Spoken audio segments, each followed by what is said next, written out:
Hello everyone, আজকে তোমাদের যে টপিকটা আলোচনা হবে সেটা হচ্ছে অ্যালবার্ট বান্ডুরার সামাজিক শিক্ষণ তত্ত্ব বা সোশ্যাল লার্নিং থিওরি। ঠিক আছে, দেখো তোমাদের লেখা আছে এখানে social learning theory of Albert বান্ডুরার।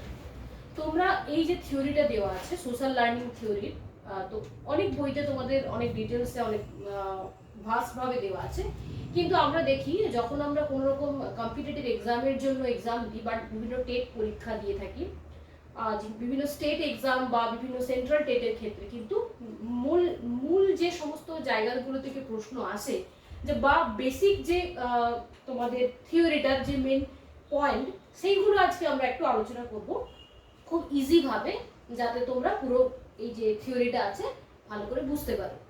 তো চলো দেখে নিই আমরা আগে যে অ্যালবার্ট বান্ডুরা কে ছিলেন এবং তিনি তার এই যে থিওরিটা রয়েছে সেখানে তিনি কি বলেছিলেন। তো প্রথমে দেখো এখানে লেখা আছে কি না, ক্যানাডিয়ান আমেরিকান সাইকোলজিস্ট ছিলেন তিনি একজন অ্যালবার্ট বান্ডুরা। ইনি কে ছিলেন না, একজন ক্যানাডিয়ান আমেরিকান সাইকোলজিস্ট ছিলেন, মনোবিদ ছিলেন। তার জন্ম হয়েছিল 1925 ডিসেম্বর 4 ডিসেম্বর 1925 তিনি জন্মগ্রহণ করেছিলেন এবং জুলাই 26 2021 রিসেন্ট তার ডেথ হয়েছে। 2021 জাস্ট এক বছর আগে তার ডেথ হয়েছে এই মনোবিদের। 2021 তার ডেথ হয়। ঠিক আছে, তো আমরা তাহলে তার ব্যাপারে বেসিক একটা জিনিস জানলাম, তার ইন্ট্রোডাকশন। দেন এরপর আমরা দেখব যে সামাজিক শিখন তত্ত্বটা কি জিনিস। সামাজিক শিখন তত্ত্ব, দেখো টার্মটার মধ্যেই কিন্তু উত্তরটা থেকে গেছে। সামাজিক শিক্ষণ, শিক্ষণ অর্থাৎ শেখা, কোনো কিছু শেখা। সামাজিক অর্থাৎ সমাজ থেকে শেখা। ঠিক আছে, তো এরপর সমাজ থেকে আমরা কিভাবে শিখবো বা কোন প্রসেসে শিখবো সেই নিয়ে আমাদের এই অ্যালবার্ট বান্ডুরা কি করেছিলেন না, বিভিন্ন এক্সপেরিমেন্ট করেছিলেন। আমরা যখন কোনো কিছু মন্তব্য রাখি বা কোনো কিছু থিওরি, যে মনোবিদরা থিওরি দিয়ে থাকেন, তো তার আগে তারা কিছু এক্সপেরিমেন্ট করেন। সেই এক্সপেরিমেন্টের থ্রুতে তারা যে রেজাল্ট দেখে বা যে যেরকম তারা ফিডব্যাক পায় মনোবিদরা, বা যেরকম তারা এক্সপেরিমেন্টের মাধ্যমে যে গতিবিধিগুলো লক্ষ্য করেন, সেই অনুযায়ী কিন্তু মনোবিদরা তাদের থিওরি দিয়ে থাকেন। তো এখানে অ্যালবার্ট বান্ডুরা কি করেছিল দেখো, বোবো ডল বলে একটা ডল, বোবো ডলের উপর একটা এক্সপেরিমেন্ট। আমরা ডল জানি, ডলেরই এক রকমের বোবো ডল। বোবো ডল হচ্ছে জাম্পিং ডল টাইপের, যেটা হচ্ছে হয় না আমরা দেওয়ালে ডলটা বা কোনো কিছু ছোড়ার পর সেটা অটোমেটিক্যালি আবার জাম্প করে ফিরে আসে, বোবো ডল টাইপের, জাম্পিং ডল টাইপের এক ধরনের ডল, যেটাকে বোবো ডল বলে। তো সেই বোবো ডলটাকে নিয়ে তিনি এক্সপেরিমেন্ট করেছিলেন। ঠিক আছে, তো এবারে কিভাবে কি করেছিলেন সেটা আমি একটু বলছি, দেখে নাও। বোবো ডলটা নিয়ে তিনি যে এক্সপেরিমেন্ট করেছিলেন, তো সেখানে তিনি মোট 72 জন স্টুডেন্টকে নিয়েছিলেন। 72 জন শিশুকে, স্টুডেন্ট বলবো না, শিশুকে নিয়েছিলেন।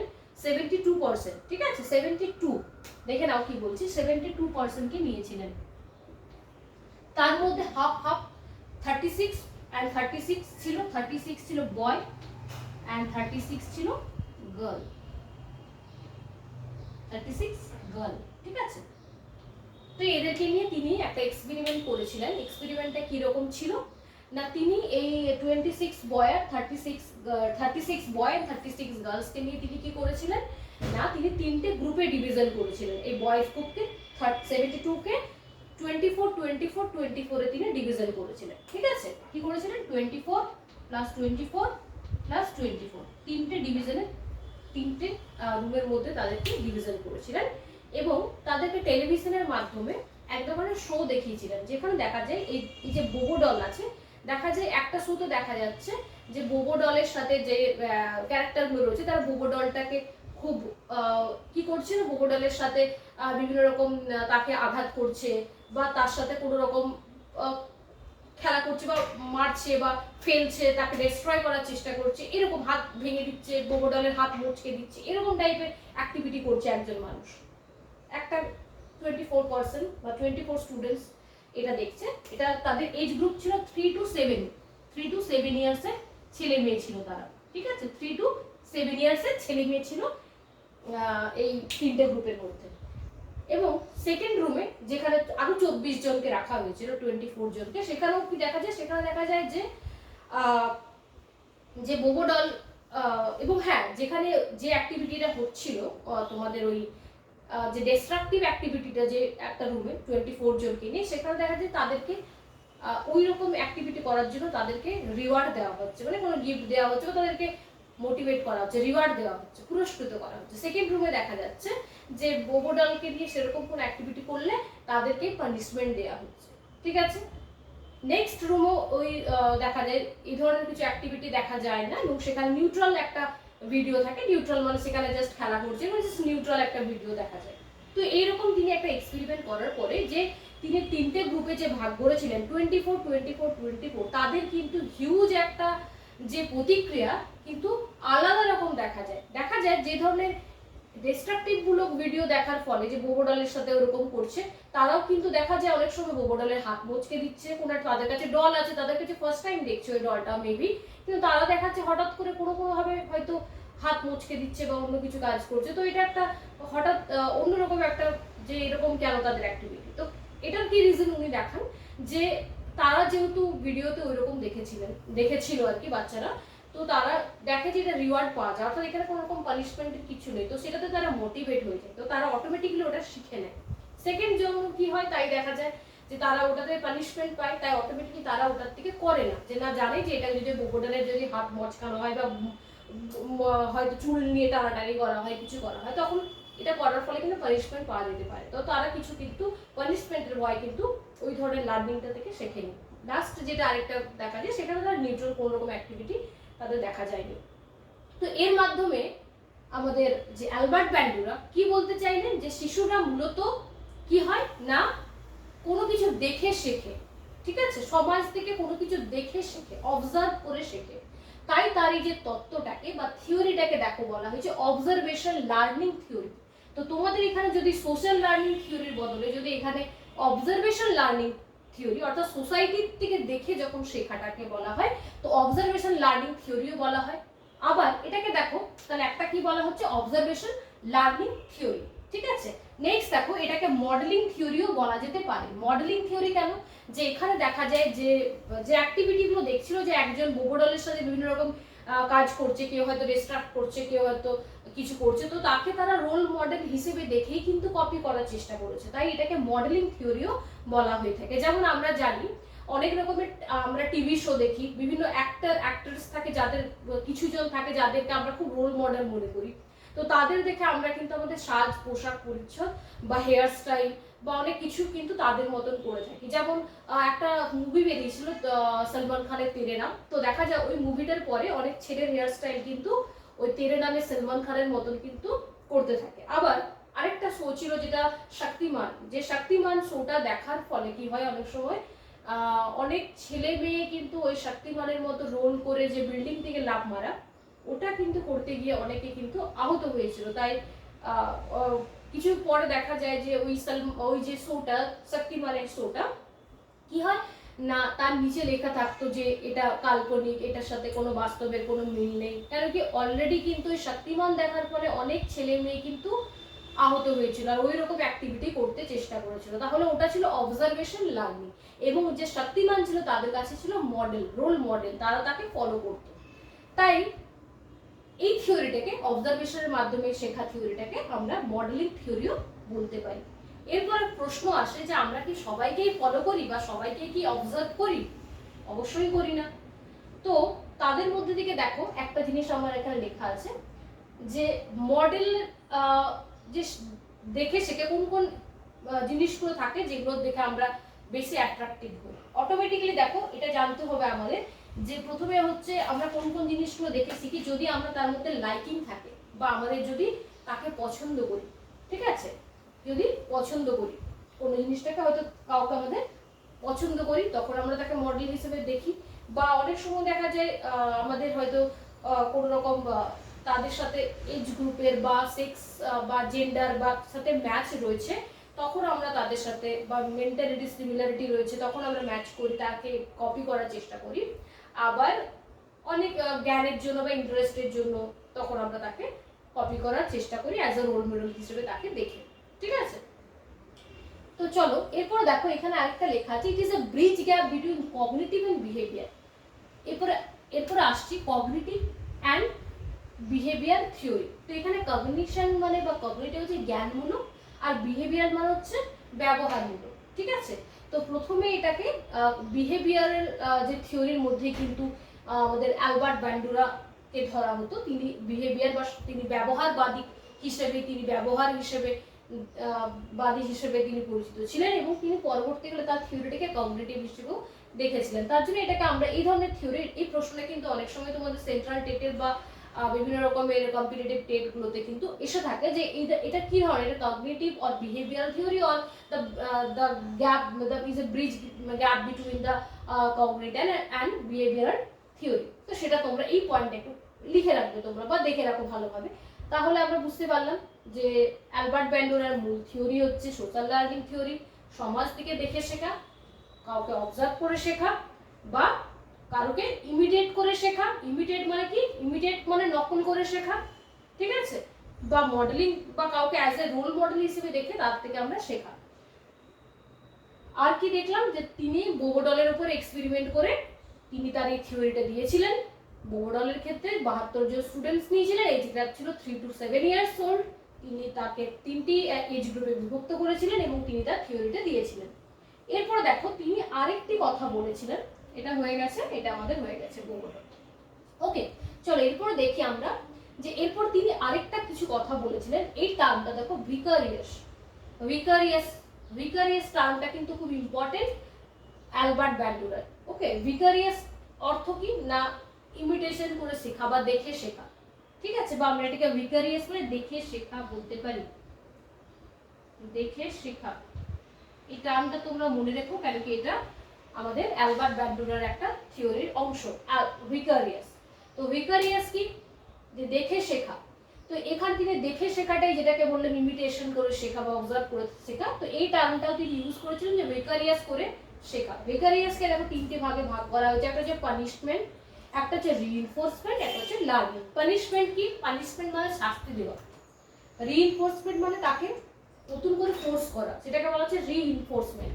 আর এটা হচ্ছে লার্নিং। তো পানিশমেন্ট কি দেখা যায়, আমি জাস্ট একটা উদাহরণ দিচ্ছি, যে অনেক সময় দেখা যায় যে একটা ক্লাসরুমেরই উদাহরণ দিচ্ছি, যে ক্লাসরুমে দেখা যায় অনেকগুলি ছেলে মেয়ে হয়তো অনেক রকমের সমস্যা ক্রিয়েট করছে বা ক্লাসরুমে ডিস্টারবেন্স করছে। টিচার যদি কোনো একজনকে পানিশ করে, অটোমেটিক্যালি পুরো ক্লাসটা কিন্তু শান্ত হয়ে যায়। আবার অনেক সময় দেখা যায় যে গভর্নমেন্ট রুল অ্যাকর্ডিংলি যদি কোনো ক্রাইম হয়, কোনো রুল অ্যাকর্ডিংলি কোনো ক্রাইমের যদি কোনো শাস্তি হয়, তখন দেখা যায় অটোমেটিক্যালি সেই ক্রাইমটা কিন্তু অনেকটা কম হয়ে যায়, কারণ শাস্তি পাওয়ার ভয়, ঠিক আছে। তাহলে ওই শাস্তি পাওয়ার ভয়ে যখন অটোমেটিক্যালি অন্যরা শিখে যায়, ঠিক আছে, তখন সেটাকে আমরা বলবো পানিশমেন্ট। পানিশমেন্টের থ্রু লার্নিং। রিইনফোর্সমেন্ট মানে কি? যখন তুমি কাউকে রিওয়ার্ড দিচ্ছ, ভালো বলছো, বা যখন তুমি কাউকে মোটিভেট করছো, বা কাউকে তুমি হয়তো এনকারেজ করছো বা ভালো বলছো, তখন অটোমেটিক্যালি কি হয় না, তোমার আশেপাশে যারা আছে তারাও কিন্তু ভালো হওয়ার জন্য ভালো বলবে। আমি এটা কাজ করলে যদি করি আমাকে ভালো বলবে।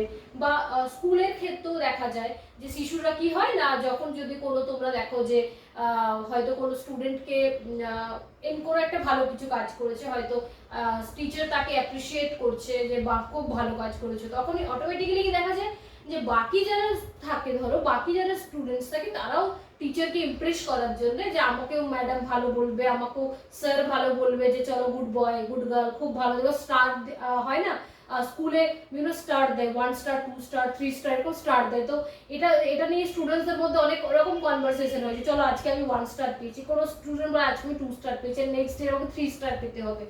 তো এই কম্পিটিশনের জন্য, রিইনফোর্সমেন্টের জন্য তারা কিন্তু টিচার যেটা বলেন সেটা কিন্তু তাকে ফলো করে শেখে। তো এটা হচ্ছে রিইনফোর্সমেন্ট। তো এই মাধ্যমে শেখাটা হচ্ছে লার্নিং। ক্লিয়ার? তাহলে ভিকারিয়াস মানে দেখে শেখা, যেটা 3 রকম ভাবে শেখা যায়। ক্লিয়ার? ভিকারিয়াস টার্মটা মনে রাখবে। নেক্সট দেখো মডেলের আছে মডেল। মডেল কি বলছে এখানে? মডেল বলতে এখানে দেখো যে মডেল মানে যেটা বললাম যে আমরা শক্তিমানকে অ্যাজ এ মডেল দেখি, বা কোনো সেলিব্রিটিকে আমরা হয়তো আমার কাউকে ভালো লাগে, কোনো হিরোকে, তাকে আমি, বা কোনো অ্যাক্ট্রেসকে আমার ভালো লাগে, তাকে আমি রোল মডেল মনে করি। তো এই রোল মডেলের মাধ্যমে 3 ভাবে শেখা যায়। রোল মডেলের মাধ্যমে 3 ভাবে শেখা যায়। লাইভ রোল মডেল মানে হচ্ছে যাকে আমি চক্ষুষ দেখতে পাই, যেমন দেখবে শিশুদের মধ্যে দেখা যায় স্কুল থেকে ফেরত আসার পরে হয়তো নিজে হয়তো বই খাতা নিয়ে টিচারের ইমিটেট করে, টিচারেরকে নকল করে পড়ানোর মতন করে একটা অ্যাক্টিভিটি করে, যে আমি পড়াচ্ছি, এই চুপ করো তোমরা পড়বে না, বা এই এটা করো এটা করো বোর্ডে লিখতে, এখানে ওখানে লিখতে থাকে। তো ওরা ইমিটেট করে, লাইভ দেখছে কোনো টিচারকে, লাইভ দেখে আসার পরে সেই টিচারকে তারা লাইভ দেখে আসার পরে তাকে রোল মডেল হিসেবে মনে করে তাকে ইমিটেট করছে বা তাকে নকল করছে, ঠিক আছে। তো এটা লাইভ দেখার ফলে মডেলকে লাইভ দেখে এটা হয়ে থাকে। সিম্বলিক মানে হয়তো তুমি টিভিতে দেখছো, শক্তিমানটাকে আমরা টিভিতে দেখছি, বা অন্য কোনো সিরিয়াল বা অ্যাক্টর অ্যাক্ট্রেস লাইভ দেখার সুযোগ হয় না, আমরা তাদেরকে কোনো টেলিভিশনের মাধ্যমে বা কোনো রকম পত্রিকাতে দেখে বা অন্য কোনো সোশ্যাল নেটওয়ার্কিং সাইটে দেখে আমরা তাকে দেখে শিখছি, তখন সেটা হচ্ছে সিম্বলিক। আর ভার্বাল ইনস্ট্রাকশন মানে তোমাকে ভার্বালি কি ইনস্ট্রাক্ট দিচ্ছে, যেমন টিচার যদি ভার্বালি ইনস্ট্রাকশন দেয় যে এটা করবে না এটা করো, বা কোনো বাড়ির বড়রা বলছে এটা করবি না এটা করিস বা করবি বা করো, এরকম আর কি।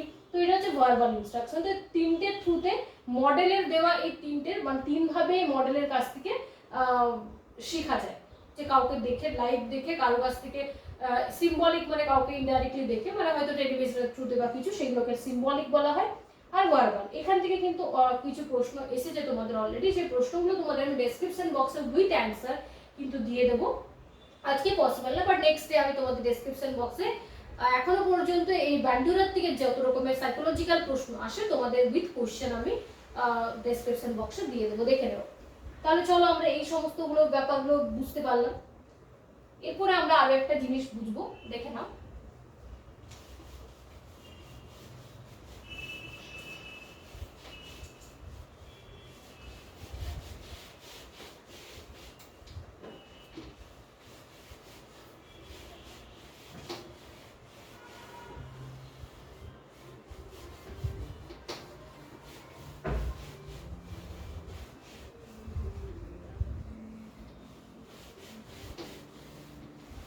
দেখো এখানে আরেকটা বলা হয়েছে পিবিই,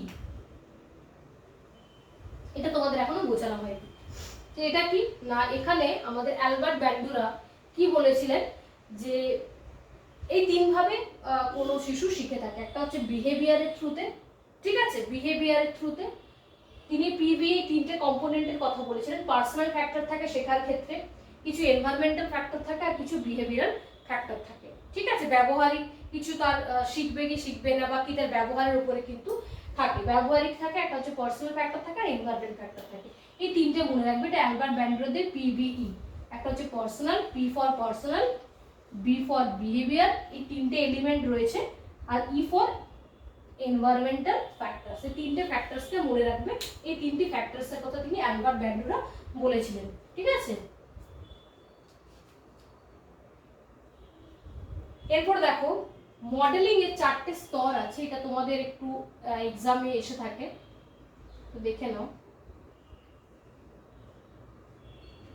মডেলিং এর চারটে স্তর থাকে, 4 স্টেপস, ঠিক আছে। কি কি দেখে নাও। 1 নম্বর স্টেপ হচ্ছে অ্যাটেনশন,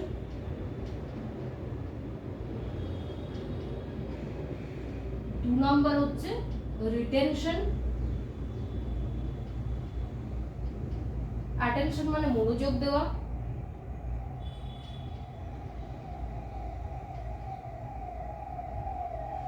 মনোযোগ দেওয়া। রিটেনশন মানে কি, রিটেনশন মানে হচ্ছে ধারণ করে নেওয়া,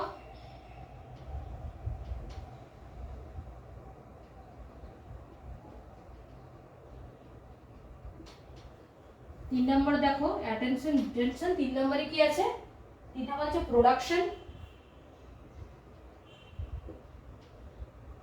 এটাকে রিপ্রোডাকশনও থাকে, ঠিক আছে, প্রোডাকশন আর রিপ্রোডাকশনও থাকে ওই জায়গাতে, যেটা নাম হচ্ছে উৎপাদন করা,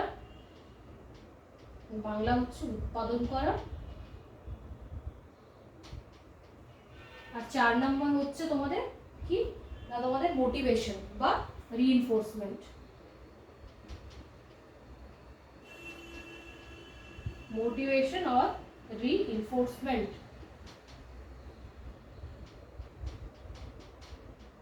দেখো মোটিভেশন আমরা সকলেই জানি, মোটিভেশন বা রিইনফোর্সমেন্ট, ঠিক আছে, দেখে নাও। এক মিনিট।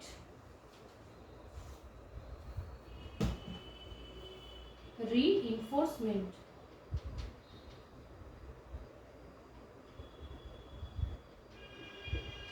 মোটিভেশন মানে আমরা জানি সকলেই উৎসাহ দেওয়া বা উৎসাহ কিছু দেওয়া। দেখো মডেলিং কি, মডেলিং মানে আমরা যেটা বললাম যাকে আমরা রোল মডেল ভাবি তার কাছ থেকে আমরা শিখি। তো তার যে 4টে স্টেপ কি, একটা আছে, এটা কিন্তু ভালো করে তোমরা মনে রেখো, এটা কিন্তু অ্যালবার্ট ব্যান্ডুরাতে এই জায়গা থেকে অনেক রকমের কম্পিটিটিভ এক্সামে প্রশ্ন আসে, ঠিক আছে। তো অ্যাটেনশন মানে মনোযোগ দেওয়া। প্রথমে কোনো মডেলকে আমরা অ্যাটেনশন দিই, মনোযোগ যদি দিই কোনো জিনিস তখনই সেখান থেকে আমরা শিখবো। তার জন্য প্রথম আমাদেরকে কোনো জিনিস থেকে শেখার জন্য তাকে আগে মনোযোগ দিতে হবে, তাই এটা অ্যাটেনশন। 2 কি আছে, রিটেনশন মানে হচ্ছে ধারণ করা, যেটা শিখলাম তার কাছ থেকে তাকে অবজার্ভ করার পর সেটাকে আমাকে মনে রাখতে হবে। অটোমেটিকলি এই নয় যে আমি তাকে দেখলাম দেন আমি ভুলে গেলাম, সেটা হলে হবে না, তার কাছ থেকে আমাকে মনে রাখতে হবে, সেজন্য কি করতে হবে, রিটেনশন। 3rd দেখো প্রোডাকশন মানে হচ্ছে সেটাকে এরপরে আমাকে অ্যাপ্লাই করতে হবে। আমি দেখলাম যে কোনো একটা অ্যাক্ট্রেসের খুব হেয়ার স্টাইলটা আমার খুব ভালো লাগলো, কি মেকআপটা আমার খুব ভালো লাগলো, আমি দেখলাম, মনোযোগ দিলাম, অ্যাটেনশন দিলাম, সেটাকে আমি শিখলাম, অর্থাৎ রিটেনশন। এবারে আমি নিজের উপর অ্যাপ্লাই করছি, ওরকম চুল বানাবো আমি, তখন আমি কি করবো, সেটাকে আমি প্রোডাকশন বলছি। এরপরে কি হবে না, যদি আমাকে কেউ বলে বাহ দারুণ তো হেয়ার স্টাইলটা খুব ভালো লাগছে তোকে, বা তোমাকে তো খুব ভালো লাগছে, তখন আমি মোটিভেশন পেলাম, আরো রিইনফোর্সমেন্ট পেলাম, যাক আমাকে এটা খুব ভালো লাগছে, তাহলে আমি এটা একদম সাকসেসফুলি কপি করতে পেরেছি। তো অটোমেটিকলি তখন আমি এটা শিখতে পেরেছি, কপি মিন্স শিখতে পেরেছি আমার রোল মডেলের কাছ থেকে, তখন আমি মোটিভেট পেলাম এবং আমি জিনিসটা শিখে গেলাম। তাহলে মডেলিং এর এই 4টে ধাপ রয়েছে, এটা ভালো করে একটু তোমরা জেনে রাখবে, ঠিক আছে। তো চলো এরপরে আর কি আছে দেখে নিই আমরা।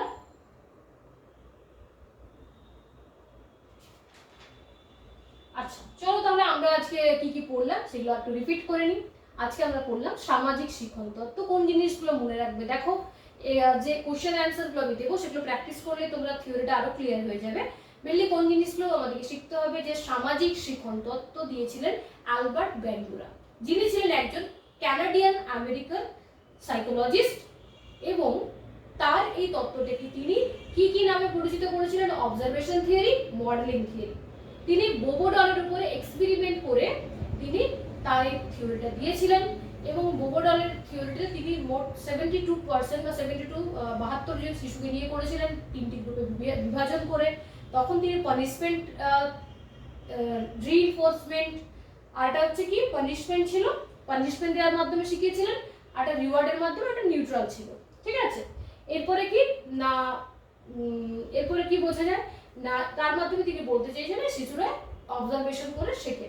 এবার হচ্ছে মডেলিং এ তিনি কি বলেছিলেন, 4টে স্টেপে কি হবে মডেলিং কে আমরা ফলো করি, attention, retention, production and motivation. আর তিনি আরেকটি তিনি কম্পোনেন্টের কথা বলেছিলেন শেখার মাধ্যমে, তিনি পিবিই, এটাও কিন্তু মনে রাখবে ভালো করে। একটা হচ্ছে পি মিন্স হচ্ছে পার্সোনাল ফ্যাক্টরস থাকে কিছু আমাদের শেখার জন্য, পার্সোনাল ফ্যাক্টরস থাকে কিছু, বিহেভিয়ারাল ফ্যাক্টরস থাকে, আর কিছু এনভায়রনমেন্টাল ফ্যাক্টরস থাকে, ক্লিয়ার। তো তিনি এই কথাগুলি বলেছিলেন।